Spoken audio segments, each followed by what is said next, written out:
খালেদা জিয়ার অসুস্থতার কারণে তফসিল পেছানোর এনসিপির প্রস্তাবে ভিন্ন মত প্রকাশ করেছে বিএনপি ও জামায়াত। বিএনপির প্রশ্ন, এনসিপি কবে কিভাবে তাদের মুখপাত্র হলো? জামায়াতের মন্তব্য, সবাই যখন নির্বাচনের জন্য প্রস্তুত তখন খালেদা জিয়ার স্বাস্থ্য নিয়ে রাজনীতি করলে তা কেউ গ্রহণ করবে না। রাজনৈতিক বিশ্লেষকদের মতে তফসিল বা নির্বাচন পেছালে জনগণের আস্থা নষ্ট হবে। নির্বাচন নিয়ে দীর্ঘদিন ধরে কৌশল ও পাল্টা কৌশলের খেলায় ভোটাধিকার বঞ্চিত সাধারণ মানুষ। আওয়ামী লীগ সরকার ক্ষমতাচ্যুত হওয়ার পরও কেটে গেছে 1 বছরেরও বেশি সময়। অবশেষে ফেব্রুয়ারিতে নির্বাচনের প্রস্তুতি চলছে জোরসোরে। রাজনৈতিক দলগুলো মনোনয়ন চূড়ান্ত করার কাজে ব্যস্ত। সক্রিয় রয়েছে নির্বাচন কমিশনও।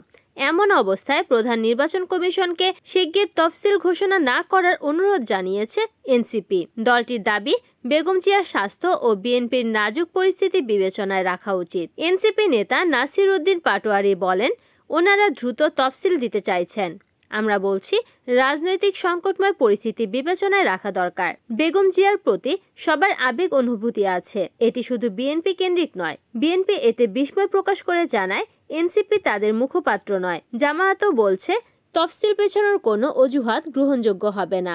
গণতান্ত্রিক উত্তরণের স্বার্থে সঠিক সময়ে নির্বাচন আয়োজনের ক্ষেত্রে সরকারের অনড় থাকা জরুরি। Desk news, NN TV.